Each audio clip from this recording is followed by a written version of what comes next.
यहाँ उपस्थित शक्ति स्वरूपा माताएं बहनें एवं देवतुल्य भाई नन्हे मुन्ने बच्चों, बड़ा ही सौभाग्यशाली हम सभी हैं और बड़ा ही पावन पुनीत यह दिन है जिस दिन हम सभी को इस 5 दिवसीय यज्ञ में एवं पावन प्रज्ञा पुराण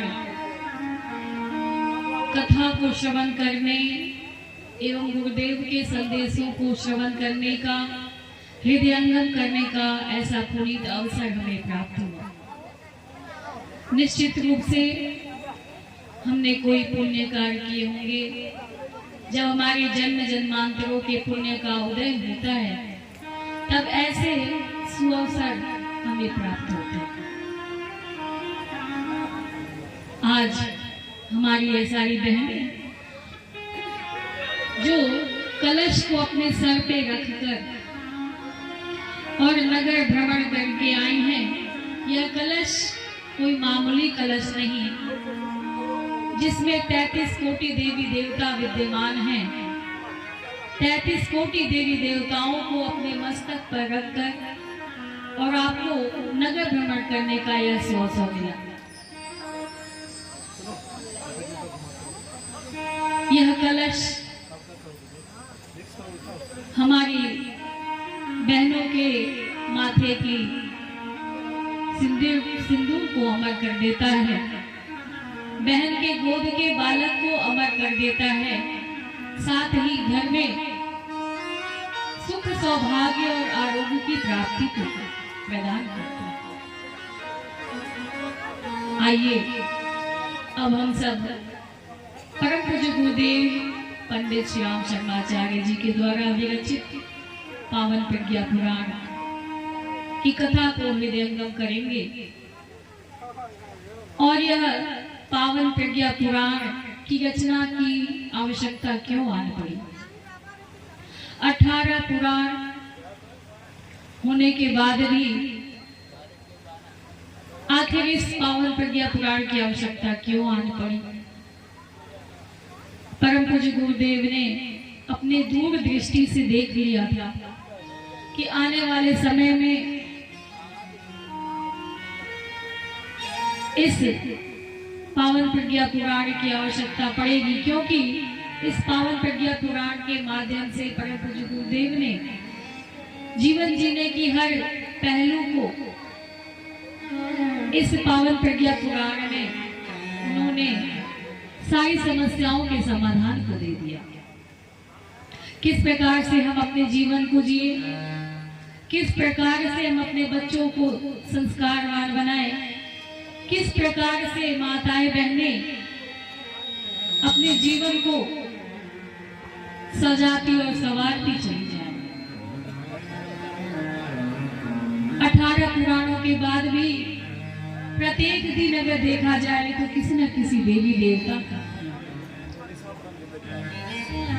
सबसे पहले देखा जाए तो सोमवार भगवान भोलेनाथ का दिन, जिन्होंने हलाहल विष को धारण किया, देवों के देव महादेव हैं भगवान भोलेनाथ। मंगलवार हनुमान जी का दिन, जिन्होंने श्री रामचंद्र जी के कार्य को करके आज अपने पताका को लहराया। वो कहा करते थे कि राम काज किए बिना मोहि कहाँ विश्राम। उन्होंने भगवान का कार्य किया, भगवान के लिए अपने पूरे जीवन को लगा दिया। इसलिए आज हर गांव में, हर मोहल्ले में, हर चौराहे पर आपको हनुमान जी का मंदिर देखने को मिल जाएगा। बुधवार का दिन भगवान गणेश का, जो प्रथम पूज्य हैं। यदि किसी भी पूजा में आप जाइए या घर में किसी भी पूजा पाठ को आप करते हैं तो सर्वप्रथम भगवान गणेश की वंदना और आवाहन की जाती है। गुरुवार के दिन भगवान विष्णु और गुरुदेव का दिन, बिना गुरु के हमारे जीवन की नैया पार नहीं हो सकती। और जब गुरु हमारे जीवन में अपनी कृपा दृष्टि बना देते हैं तो हमारे जीवन से अज्ञान रूपी अंधकार को समाप्त करके ज्ञान रूपी प्रकाश को भर देते हैं। शुक्रवार के दिन माता लक्ष्मी, वैभव लक्ष्मी की पूजा की जाती है। कुछ बहनें संतोषी माता का व्रत भी करती हैं। शनिवार शनिदेव न्याय के अधिष्ठाता, जो जैसा कर्म करता है उसे तुरंत अविलंब प्रदान करते हैं। और रविवार, आज रविवार है भी, आज के दिन भगवान सविता देवता की आराधना की जाती है।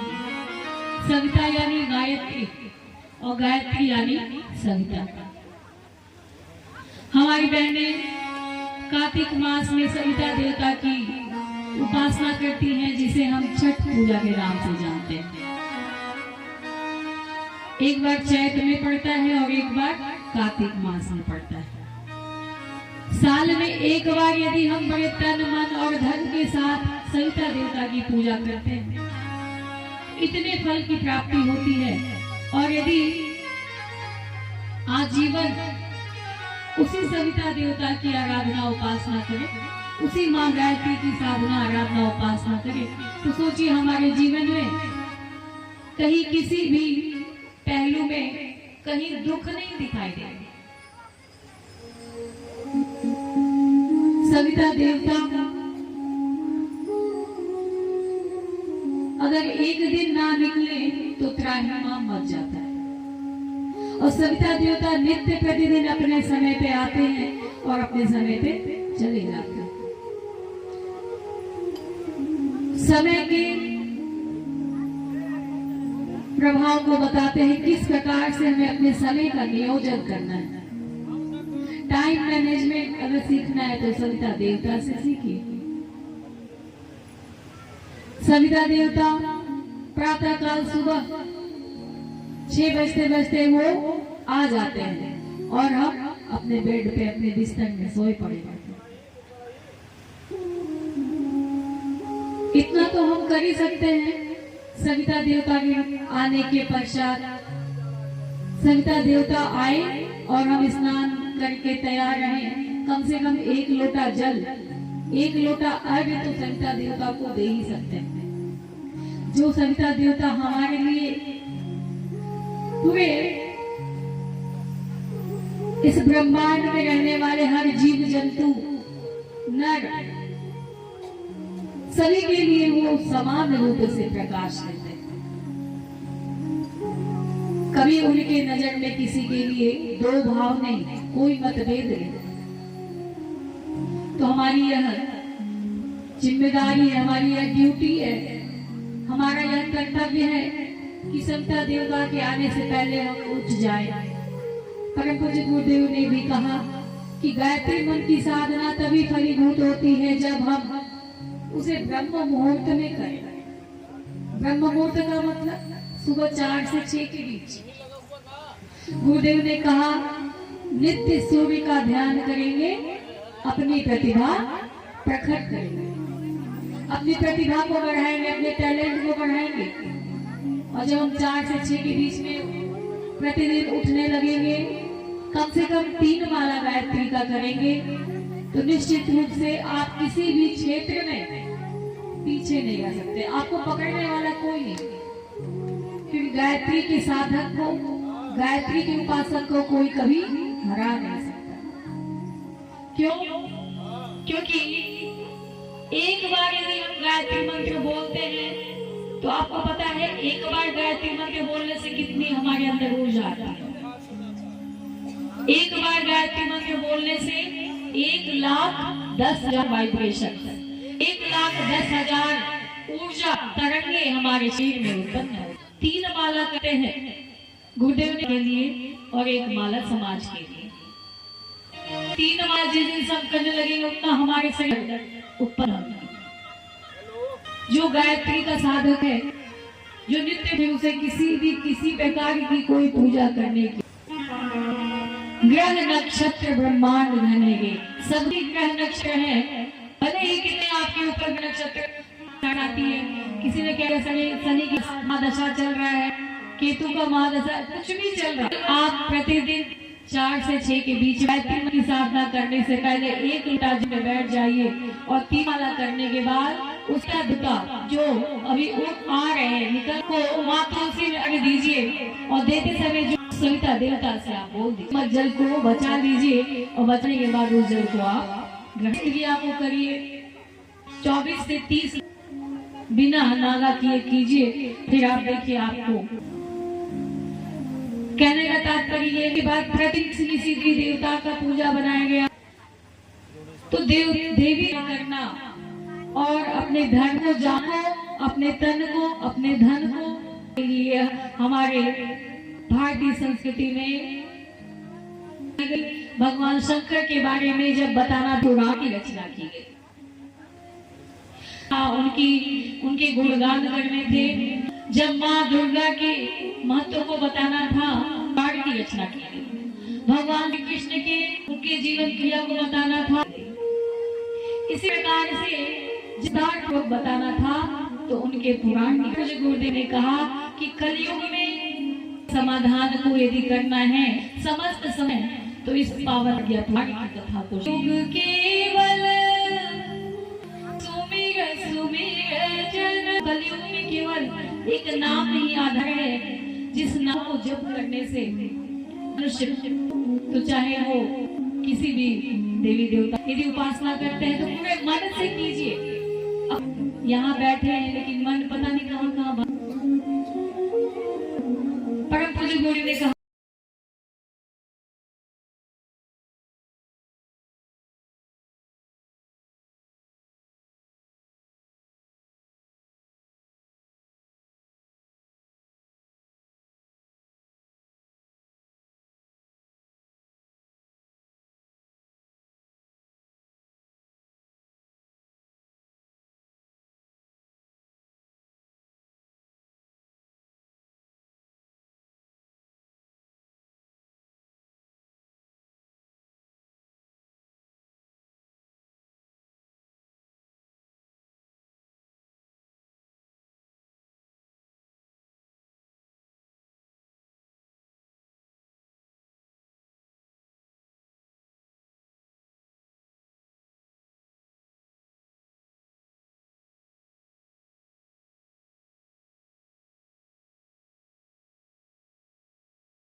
शुरुआत है तो शुरू में ही आप थक गए, थोड़ा सा जोर लगाकर संध्याकालीन बेला में भगवान भोलेनाथ माता पार्वती के साथ धरती लोक पर भ्रमण करने निकलते हैं और देखते हैं कहां पर कौन हमारे नाम का संकीर्तन कर रहा है, कौन हमारा नाम लेकर उपासना साधना में लीन है। और केवल जय बोलने के नाम से हो सकता है भगवान दूसरे गांव जा रहे हैं तो आपके पास चले आए। जय बोलने में तो पैसा नहीं लगता है क्या? पैसा लगता है तो फिर जोर से बोलना है। बोले गायत्री माता की, परम पूज्य गुरुदेव की, परम वंदनीय माता जी की, यहाँ बैठे सभी भाइयों बहनों की। तो अभी आप सभी ने हम सभी भाई बहनों का परिचय सुना। हम सभी गुरुदेव के बच्चे हैं, गुरुदेव के डाकिया हैं, पोस्टमैन, जो गुरुदेव की चिट्ठी को पढ़ने आपके समक्ष उपस्थित हुए हैं, पढ़ रहे हैं। जो कुछ भी हम पढ़ रहे हैं, बोल रहे हैं, वो सब गुरुदेव की चिट्ठी है। हम लोग अपने तरफ से कुछ भी नहीं पढ़ रहे, चाहे वो यहाँ से आपको श्लोक सुनाई दे या इस प्रज्ञा पुराण की कथा सुनाई दे या भजन हो, जो भी है सब गुरुदेव का ही बोला हुआ लिखा हुआ चिट्ठी हम आपको पढ़ के सुना रहे हैं। प्रज्ञा पुराण का पूजन तो करना होगा ना, प्रज्ञा पुराण का पूजन। भैया को बुला लीजिए, दोनों पति पत्नी आ जाएंगे। कथा की व्यवस्था बनाई गई, पुराणों की रचना की गई इसीलिए कि समाज में रह रहे जनमानस का कल्याण हो, कथा इसीलिए सुनाई जाती है कि कथा के माध्यम से मनुष्य जो अपने पथ से भ्रष्ट हो गया है, पथ भ्रष्ट हो गया है, भटक गया है, उसे सही मार्ग प्राप्त हो। पहले के जमाने में दादी नानी अपने बच्चों को, पोते को, पोती को कथाएं सुनाया करती थी और कथाओं के माध्यम से बच्चों के अंदर संस्कार जागृत होते थे। लेकिन आज मोबाइल के आने से दादी और नानी कहानी सुनाना बंद कर दी। क्यों? क्योंकि आजकल के जो बच्चे हैं वो दिन रात मोबाइल में ही लगे रहते हैं। फिर अब कहाँ दादी और नानी की कथा सुनना, तो सबसे बड़ा गूगल बाबा आ गए। गूगल बाबा में ही बच्चे खोए रहते हैं। फेसबुक मम्मी हो गई, व्हाट्सएप पापा हो गए। तो ये सारी कथाएं जो समाज को सुधारने के लिए, जनमानस को सुधारने के लिए कथाओं की व्यवस्था बनाई। आइए प्रज्ञा पुराण का पूजन कर लेते हैं, उसके बाद फिर कथा को श्रवण करेंगे।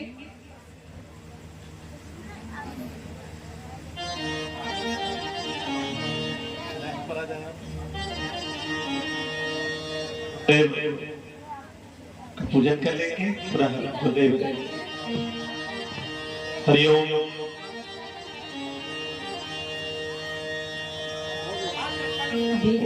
विघ्नेश्वराय वरदाय सुरप्रियाय लंबोदराय सकलाय जगद्धिताय नागाननाय श्रुतियज्ञ विभूषिताय गौरीसुताय गणनाथ नमो नमस्ते।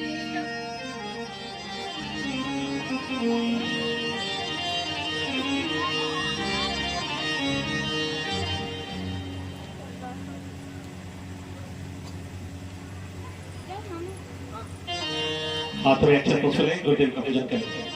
ओम गुरुर्ब्रह्मा गुरुर्विष्णु गुरुदेव महेश्वर गुरुदेव परब्रह्मा तस्मै श्री गुरुवे नमः। ओम श्री गुरुवे नमः।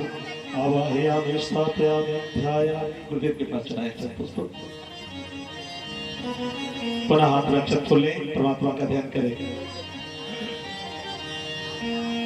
त्वमादिदेव पुरुष पुराण त्वमस्य ईश्वर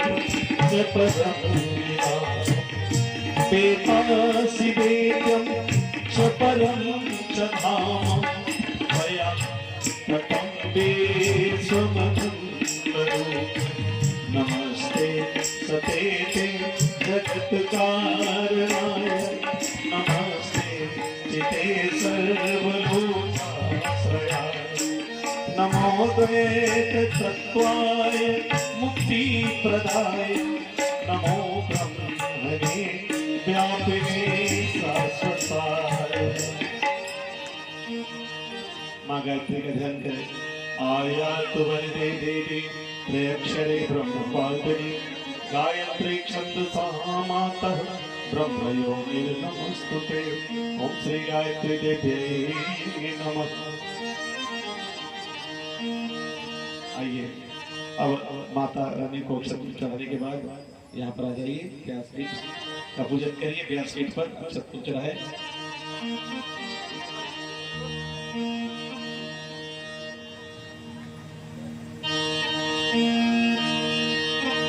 व्यासाय विष्णुरूपाय व्यासरूपाय विष्णवे नमो वै ब्रह्मनिधये वासिष्ठाय नमो नमः।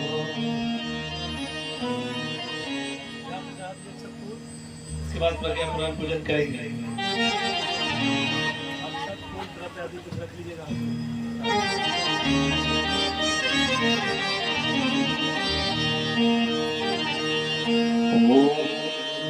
मनोजोतिर्दुष्टामाजस्य बृहस्पतिर्जन्यविवं तनोत्वरिष्ठं यज्ञं शिवं दधातु विश्वे देवासै हिमाद्यन्तामो प्रतिष्ठ।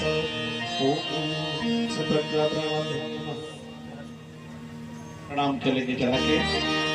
ओम नमोस्तनंताय सहस्रमूर्तये सहस्रपादाक्ष शिरोरुवाह सहस्रनामे चतुर्साय शाश्वते सहस्र कोटि युगधारे।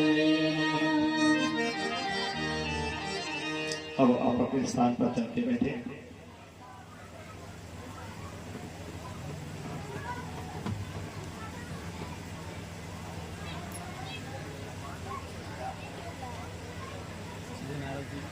पावन प्रज्ञा पुराण पंच दिवसीय आज प्रथम दिवस लोक कल्याण जिज्ञासा प्रकरण। जनमानस में यह जिज्ञासा है कि 18 पुराण के बाद भी यह 19वां पुराण पावन प्रज्ञा पुराण की आवश्यकता क्यों न आन पड़ी। आखिर 18 पुराण के बाद भी मनुष्य का कल्याण नहीं हो सका क्या? मनुष्य उन पुराणों के माध्यम से अपने जीवन जीने की कलाओं को नहीं सीख पाया? परम पूज्य गुरुदेव ने इन बातों को भास करते हुए बताया कि आने वाले समय में कलयुग में जैसी समस्या वैसे निदान। आज जैसी समस्या हमारे समाज में चल रही, हमारे देश में चल रही है, उन समस्याओं के निदान को देखते हुए इस पावन प्रज्ञा पुराण की रचना करें।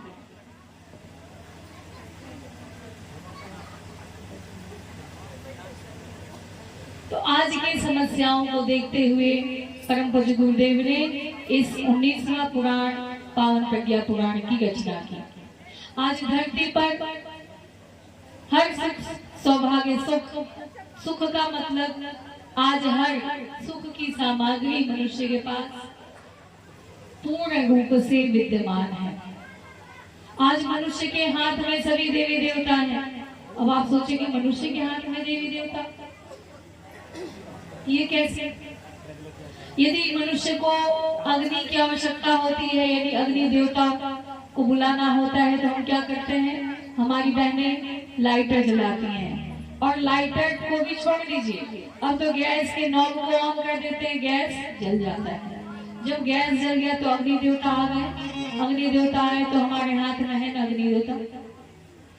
पानी चाहिए, वरुण देवता चाहिए, तो हम नल को ऑन कर देते, समरसेबल का बटन दबा देते। प्रसाद लेके जाना है। समरसेबल का बटन दबा दिया, मोटा सा धार वाला जल आपको मिलने लगा। प्रसाद दे दीजिएगा जो लोग निकल रहे हैं। अब यदि पवन देवता को बुलाना है तो क्या करते हैं? बटन ऑन कर दिया, पंखा चलने लगा, कूलर चलने लगा, एसी चलने लगा। इसी प्रकार से मनुष्य के पास आज हर सुख सुविधा विद्यमान है, साधन भरे पड़े हैं पर साधना नहीं है। देवर्षि नारद ने जब यह सुना, दूर दूर से सूचनाएं उन्हें मिल रही हैं कि आज धरती पर मनुष्य बहुत ही आगे बढ़ गया है, विज्ञान ने बहुत सारे चमत्कार कर दिए हैं। मनुष्य जब चाहता है अग्नि देवता को बुला लेता है, मनुष्य जब चाहता है तो वरुण देवता को बुला लेता है, पवन देवता को बुला लेता है, जब जैसा चाहता है वैसा कर लेता है। आज अब 7 समुद्र पार भी हमारे परिजन यदि हमसे दूर हैं तो हम वीडियो कॉल के माध्यम से उनसे बात कर लेते हैं, देख लेते हैं वीडियो कॉल के माध्यम से। आज हम यदि मुंबई जाना है, दिल्ली जाना है, विदेश जाना है, तो दिन में नहीं 1 घंटे 2 घंटे में, यदि दिल्ली जाना हो, मुंबई जाना हो, बेंगलोर जाना हो, हैदराबाद जाना हो, कलकत्ता जाना हो, कहीं भी जाना हो, तो 1 से 1.5 घंटे 2 घंटे में अपनी सफर को तय कर लेते हैं। कैसे? मनुष्य उड़ने भी लगा, पंख लग गया, एरोप्लेन में बैठकर अपने सफर को तय कर लेते हैं। आज विज्ञान इतना चमत्कार कर लिया, इतना आगे मनुष्य बढ़ गया, लेकिन मनुष्य अशांत है। सारी सुख सुविधाएं होने के बाद भी मनुष्य अशांत है। दूर दूर से सूचनाओं को जब देवर्षि नारद ने सुना कि मनुष्य तो आज बड़ा चमत्कारी हो गया है, आज मनुष्य तो न जाने किन किन सुख सुविधाओं का खोज कर लिया, आज मनुष्य बहुत ही आगे बढ़ गया, आज विज्ञान बहुत ही चमत्कार कर लिया। देवर्षि नारद ने सुना तो मन में जिज्ञासा उठी, क्यों ना मैं भी इस दृश्य को जाकर धरती लोक पर देखती। जब देवर्षि नारद के मन में ये जिज्ञासा उठी, जगी, तो चल दिए धरती लोक पर। किस लिए? देखने के लिए कि आज मनुष्य ने तो बहुत सारी खोज कर रखे हैं और विज्ञान बहुत ही आगे बढ़ गया, क्यों ना मैं भी अपने नेत्रों से ये कान सुनी बातों को देख सकूं और मैं भी उस चमत्कार का लाभ उठा सकूं। देवर्षि नारद के मन में जिज्ञासा उठी और देवर्षि नारद चल दिए धरती लोक पर। कैसे? भगवान के नाम का संकीर्तन करते हैं। चल दिए धरती लोक पर। नारायण नारायण श्रीमन नारायण नारायण नारायण नारायण नारायण श्रीमन नारायण नारायण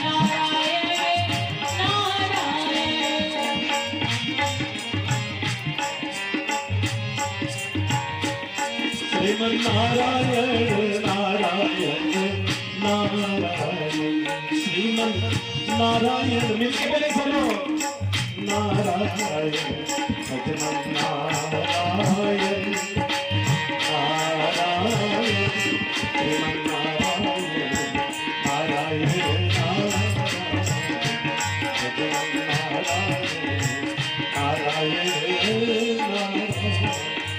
धरती लोक पर देवर्षि नारद जी पहुंच गए और जैसे ही पहुंचे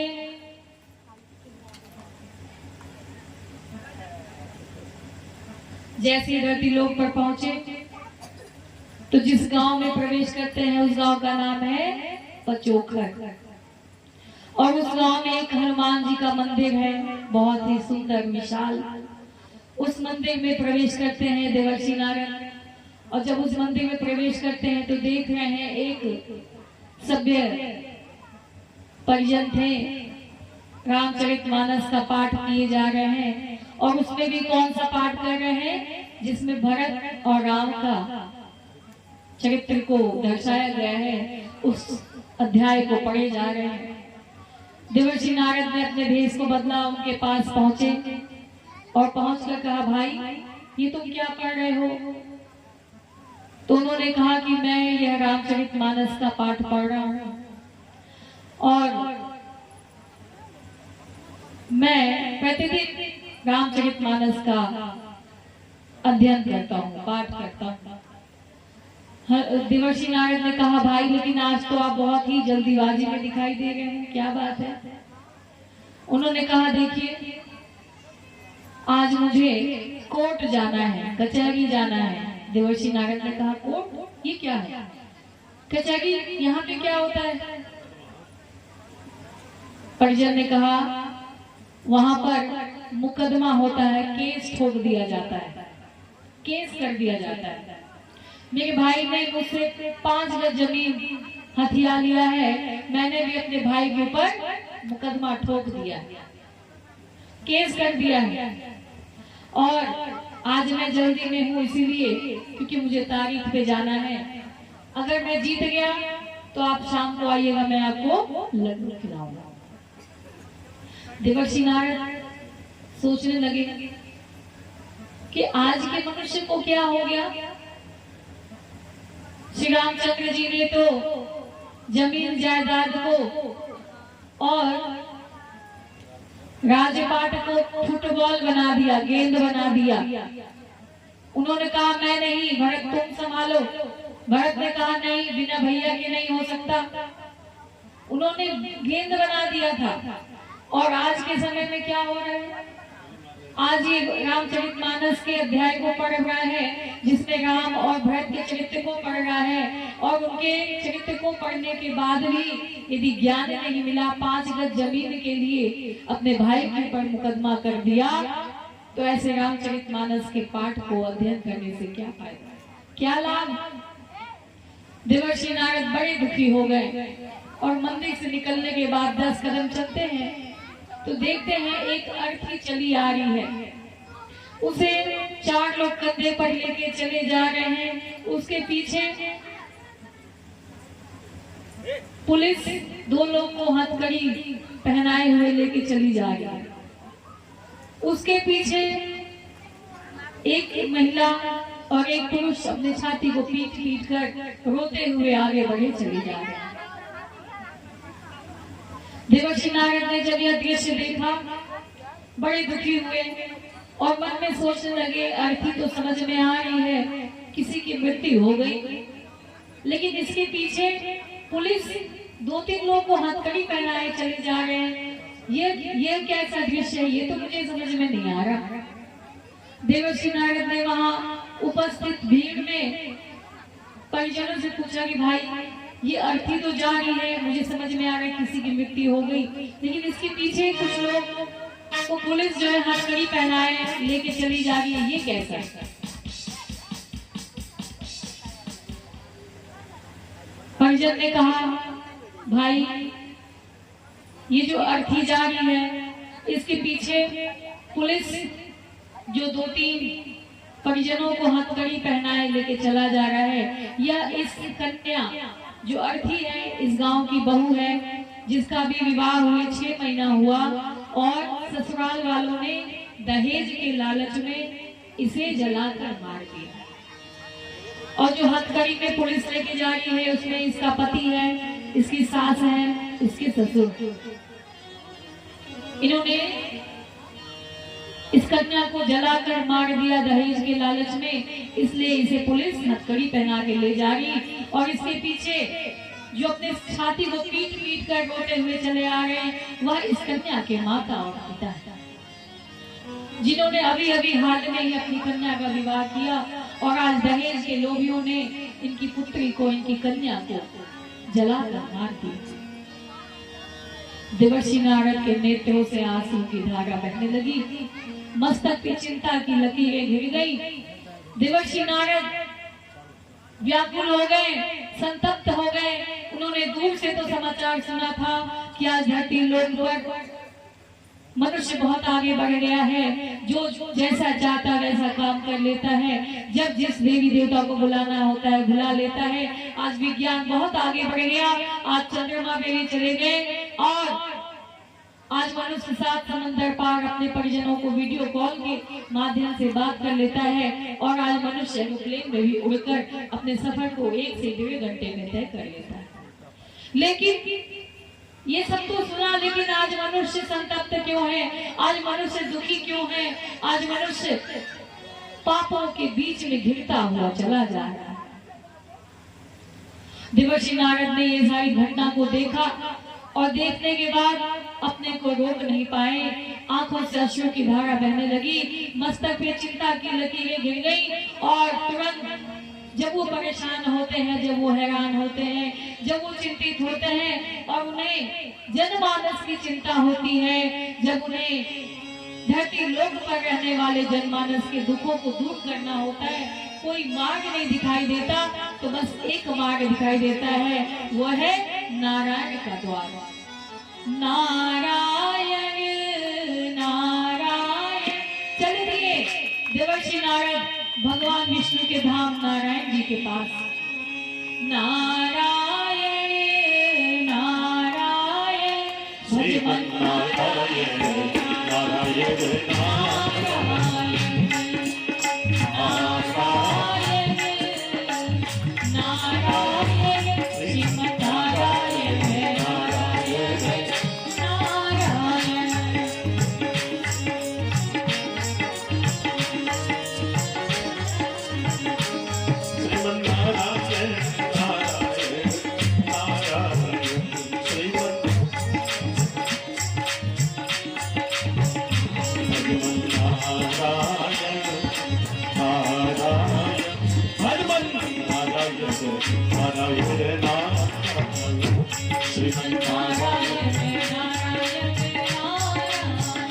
लक्ष्मी नारायण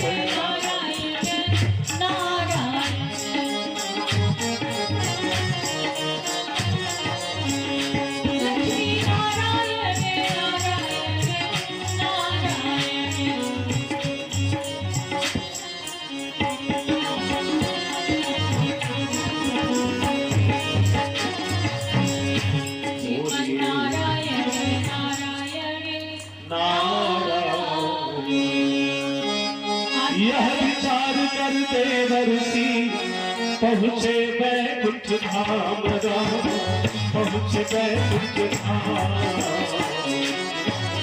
और श्री नारायण को किया श्रद्धा सहित प्रणाम। ताली के साथ श्री नारायण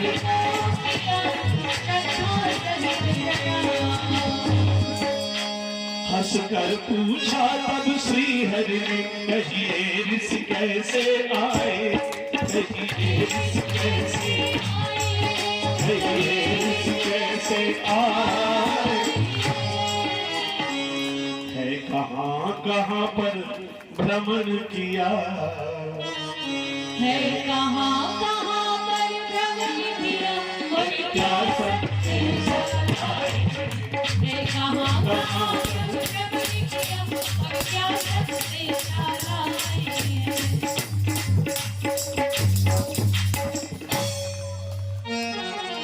नारद जी इसको बढ़ाइए आवाज, तो धीमा हो गया। कारण जो भी हो प्रकट करे, यात्रा के कष्ट मिटाए, कष्ट उठाए तो यात्रा के। कारण जो भी हो प्रकट करे, यात्रा के कष्ट उठाने को। कहिए अब क्या कुछ काम पड़ा है, कुछ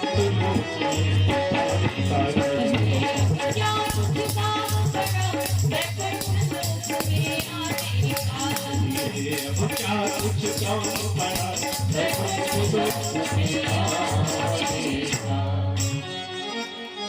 भगवान पूछते हैं नारद जी, कुछ दुखी दिखाई देते हो। जब कोई दुखी होता है तो चेहरा उतरा रहता है, मुंह लटका रहता है। कुछ दुखी दिखाई देते हो। आप लोग का भी चेहरा लटका हुआ है, चल के आए हैं पैदल इतना दूर से, अब घर जाने का मन कर रहा है, तो बस आप तुरंत प्रसाद आप लोग आरती करेंगे हम लोग, और आप लोग को भी छोड़ेंगे यहाँ से। कुछ दुखी दिखाई देते हो, मुखमंडल क्यों मुरझाया, मुखमंडल क्यों मुरझाया है। क्या सही क्या कहीं स्वयंवर है फिर से, क्या कहीं स्वयंवर है फिर से। क्या कहीं स्वयंवर है फिर से, सभी को बोले देवर्षि नारद की। क्या पूछ रहे हैं भगवान, क्या कहीं स्वयंवर है फिर से, शादी को मन ललचाया है। बोलिए भगवान विष्णु की। आज क्या है, एकादशी है, जो व्रतों का राजा है। आप सोमवार व्रत कर लीजिए, मंगलवार व्रत कर लीजिए, गुरुवार व्रत कर लीजिए, रविवार व्रत कर लीजिए, कोई भी व्रत करिए, लेकिन जो एकादशी का व्रत करता है वह उसे, किसी ने किया है यहाँ व्रत, एकादशी का व्रत? आज मोहिनी एकादशी है और यह व्रतों का राजा है, सारे व्रतों का राजा होता है एकादशी। इसलिए आज एकादशी के दिन यहाँ देखिए भगवान विष्णु का ढेर लगा हुआ है। एक आए थे, 5 बैठे। तो भगवान विष्णु का आज दिन मोहिनी एकादशी, और हम लोग यहाँ से नारायण के नाम का संकीर्तन भी कर रहे हैं। आप लोग जितना हो सके इस संकीर्तन को खूब गाइए, खूब गाइए, आपका जीवन धन्य हो जाएगा। लोक कल्याण कृत धर्म धारण संप्रसारकः मृतीयायावरो मान्यो देवर्षि सत्तमः अव्याहत गति प्राप गन्तुं विष्णु पदं सदा नारदो ज्ञान चर्चार्थं स्थित्वा वैकुंठ सन्निधौ। देवर्षि नारद भगवान के अनन्य भक्त, भगवान के सदैव परित की चिंता में लगे रहने कैसे जनमानस का कल्याण हो, कैसे धरती पर रहने वाले सभी प्राणियों का कल्याण हो, उनके दुखों को दूर करना, इसी कार्य में सदा रत रहा करते थे कौन? देवर्षि नारद। लोक कल्याण का अर्थ क्या है? लोक कल्याण का अर्थ है जन सेवा में संलग्न रहना तथा लोक में रहने वाले समस्त प्राणियों के लिए हर वक्त उनकी सेवा में रत रहना। धर्म धारणा संप्रसारक, धर्म में व्याप्त भ्रांतियों को दूर करके सच्चे धर्म की प्रचार और प्रसार करना। व्रतियाया वरण, एक स्थान पर नहीं बैठते। जितना समय एक गाय को दूहने में लगता है उतना ही समय एक जगह वो रहते थे, उससे ज्यादा नहीं रहते थे। एक जगह कभी नहीं रहते, हमेशा यहाँ से वहां, वहां से यहाँ, उनका घूमना ही काम था। अव्याहत गति, किसी भी समय कहीं भी कभी भी उन्हें जाने को पूर्ण स्वतंत्रता था। कभी भी किसी भी समय भगवान विष्णु के पास भगवान लोग पहुंच जाते थे जनमानस की कल्याण के लिए बिना रोक टोक। उन्हें कोई रोक टोक नहीं था, पूरी स्वतंत्रता था। इन समस्त विशेषताओं से विभूषित होने के कारण देवर्षि नारद भगवान के अति प्रिय भक्तों में से थे। भगवान देवर्षि नारद को अनन्य भक्तों में स्थान प्रदान किए थे। इसकी समस्या का समाधान जब देवर्षि नारद लेकर पहुंचते हैं विष्णु लोक की धरती लोक पर, इतने अच्छी अच्छी बातों को हम दूर से सुनते चले आ रहे थे। दूर के ढोल सुहावने होते। सुना तो मैंने बहुत, क्या धरती लोक पर मनुष्य ना जाने कितनी तरक्की कर लिया, विज्ञान कहां से कहां पहुंच गया, मनुष्य भगवान को देवताओं को हाथ में रखा है। लेकिन जब मैंने अपने आंख से देखा, जब मैंने सोचा कि मनुष्य इतनी तरक्की कर लिया, चलो हम भी देख कर आते हैं धरती लोक पर। और जब धरती लोक पर जाते हैं तो वहां की स्थिति को देखने के बाद मैं तो संतप्त रह गया। मेरी बुद्धि बिल्कुल शांत हो गई और मैं चिंता में पड़ गया कि कैसे इनका समाधान हो। तो इस समाधान को लेकर जब भगवान के पास देवर्षि नारद पहुंचते हैं, समाधान क्या हुआ इसकी कथा को कल सुनाएंगे। आज इस कथा को यहीं विराम देते हैं, आरती की तैयारी कर लें, क्योंकि आज हमारी बहनें कलश यात्रा करके आई हैं, बहुत थक गई हैं। थोड़ा आज इन्हें ज्यादा नहीं सुनाएंगे, ज्यादा सुनाएंगे तो कुछ समझ में नहीं आएगा। हम यहाँ से बोलते जाएंगे, लेकिन बहनें जो है इनका दिमाग घर पे होगा, थकावट भी हो गई है, इसलिए कल प्रातः कितने बजे होगा कथा, यहाँ से भाई साहब जो है सूचना आप लोग को दे देंगे।